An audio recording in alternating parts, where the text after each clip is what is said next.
Hello everyone, I'm Kat from the Littlestown Library of the Adams County Library System, and welcome to our virtual Summer Quest 2020 program. This is part 2 of our stop motion animation video series, and today we'll be focusing on claymation. So last week we showcased a brief introduction to stop motion animation, how it differs from 2D animation, and the different subtypes. And so today we're going to go more in depth with one of those subtypes, which is claymation. So remember, if you remember from last week, claymation is a subtype of stop motion animation that specifically uses clay to construct its figures. Plastilina clay, manufactured by the Van Aken Company, is the industry standard for the more detailed, high quality, and professional claymation. It is a mixture of clay and wax, so it doesn't get oily, but it also doesn't dry out.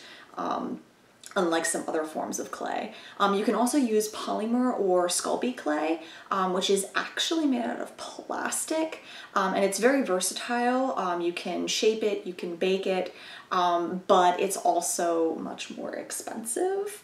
However, for the demonstration that I'm going to do for you today, I'm just going to be using Play-Doh because it is cheap and easily acquired. Most professional claymation is done using armatures or other types of movable wire skeletons underneath the clay. This gives the clay more structure, more integrity, but also gives the animator more control over how the figure moves.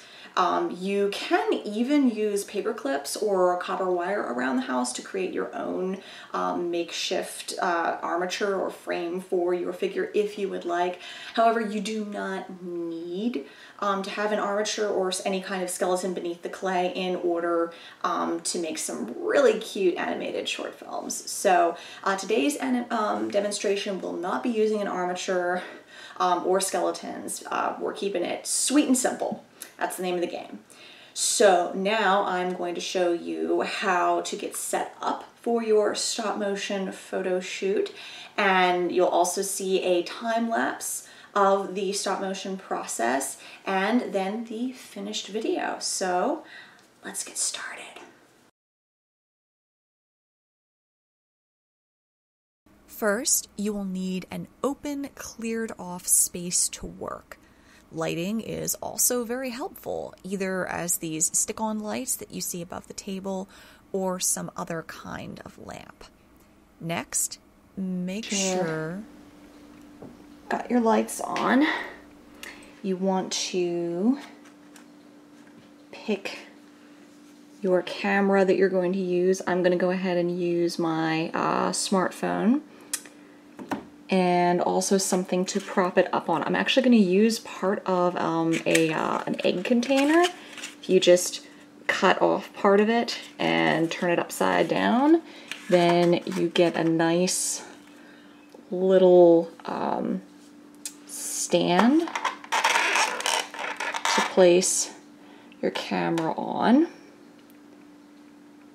And so when you look through, you can see that. Now the different marks requires some explanation. You don't have to do this, but I personally found it very helpful in order to see what area was covered by my camera's field of vision. So, once you put the camera in place, it's important to take a few test shots to see the edges of your frame. You can use an object like a pencil or a piece of tape and mark where it passes out of the camera's range. As you can see, the tape marks and blue arrow on the left shows how far left my camera sees. And the marks and blue arrow on the right show how far right my camera can see. Each camera is a little different, and you can see that mine has a very weirdly shaped field of vision. Everything outside of these tape marks is off screen. Once you know this, you won't have to worry about wasting time animating your character only to find out after you've taken the pictures that it was out of frame. Believe me, doing this is a huge time saver. You'll also notice this small red area I call the no-fly zone directly in front of the camera. This is below the camera's range, so if I move too close, I won't be able to see the figure that I'm animating. If you want to get fancy, you can also put up a backdrop, which would be a static picture of some kind, a curtain, or something super cool like a green screen or blue screen so you can add digital backgrounds later. But I'm not using one for this video. For set pieces or characters you want to have in the distance or farther away, you would place them in the background. The middle ground is, as its name suggests, in the middle. This is where more immediate action can take place, and you should see one of the animated figures in this piece come from the background into the middle ground and then back out into the background again. And last but not least, we have the foreground where close-ups and really important stuff happens. It's the area closest to the camera that is not in the no-fly zone, and we will have part of the scene take place there. But I do want to have something in the foreground, so I made a background, well, not a background, but a base. I just used tape and a bunch of green paper to make it look like grass, and then I just put that down.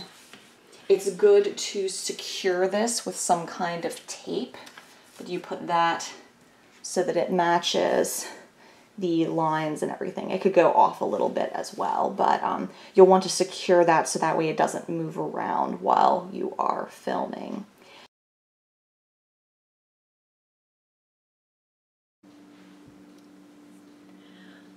So here I've made one of the characters in this little skit, and since I'm not going to need him quite yet, I'm actually going to put him in a little plastic bag. The one problem with working with Play-Doh is that it will dry out if you if you take too long to get to it. So I'm going to get all the air out, or as much as possible, and then seal this bag so that way he's ready to go. I'll just need to make sure that if the bag leaves any indentations, to smooth those out before I actually bring them into the scene. So, and I'm just using regular Play-Doh. I've got purple that I used for the one, and then the other one I'm going to make with orange. So these are just going to be really simple characters, and I'm using the entire roll, so I'm just... The other one is going to be mostly stationary, but this one is actually going to have to move. So this is the one that I'm going to have actually go across, or at least get some of that in with the shots. So that's what that's going to be. So he's just kind of inch along.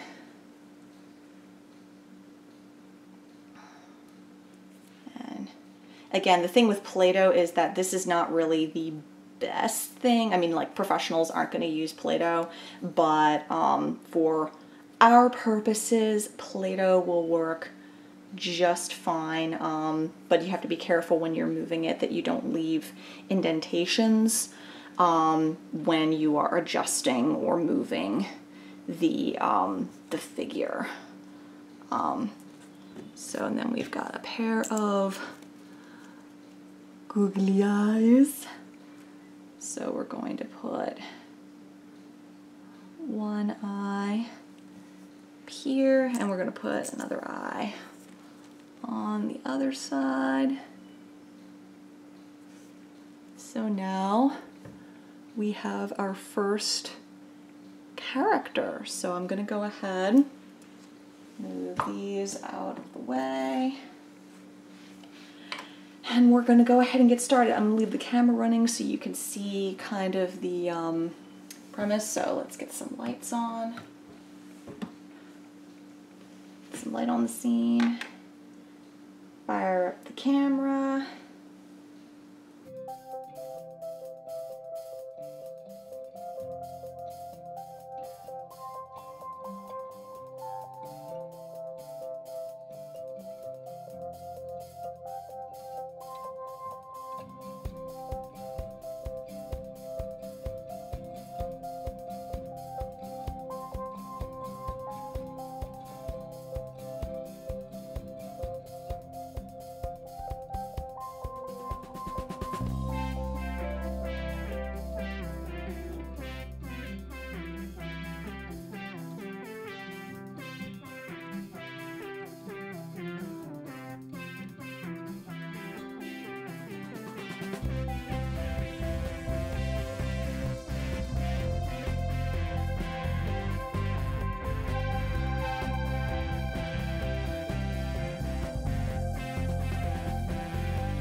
So he went across. Whether he looked any good, whether while it was happening or not, is a completely another matter. As you can see, I didn't actually get it to inch. Because originally he was going to go meow, meow, meow. Nope, not going to happen. Play-Doh's a little too soft for that. So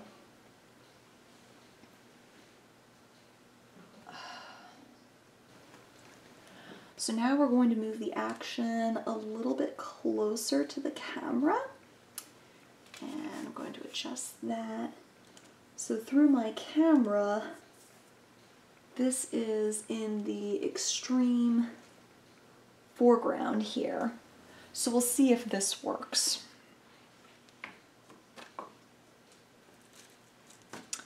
So we've got you off camera.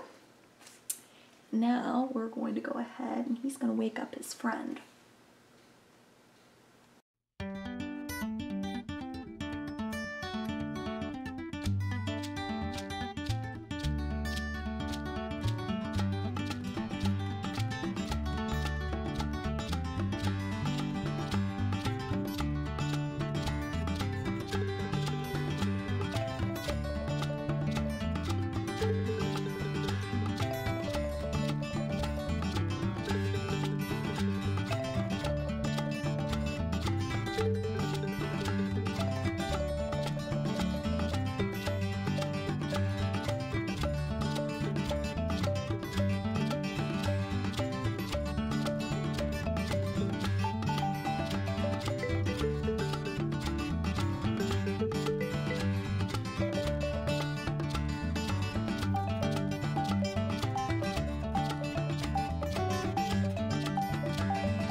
So we'll have to take a look then on the cutting room floor and see how that turned out, but that gives you a basic idea of what this looks like.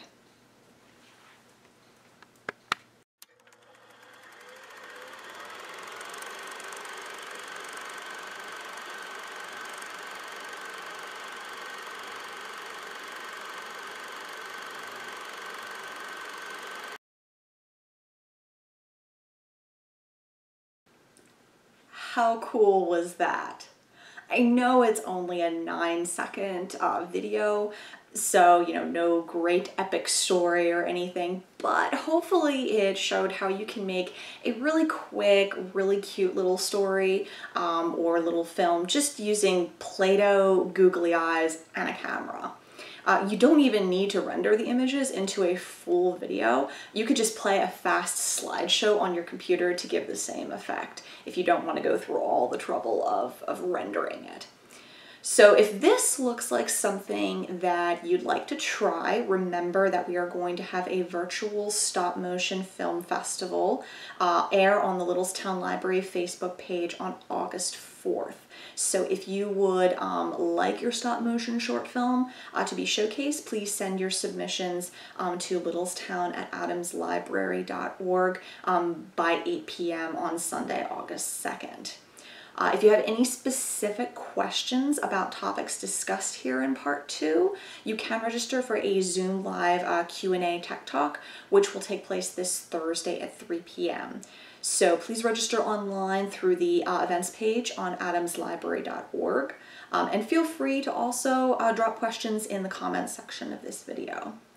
So next Tuesday, we'll be showcasing a how-to and demonstration of stop motion using paper, and otherwise known as cutout animation. So we'll see you then. Bye.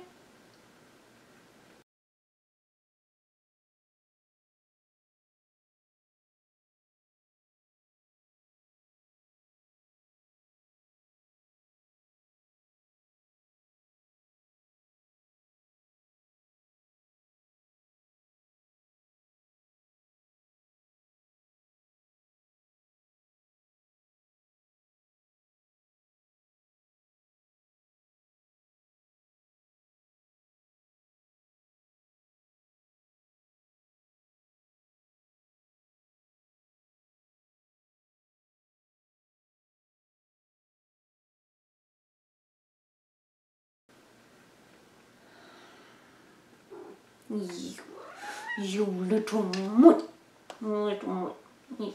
Say hi to the camera. Are we doing stop motion with kitties now? Is this puppet animation?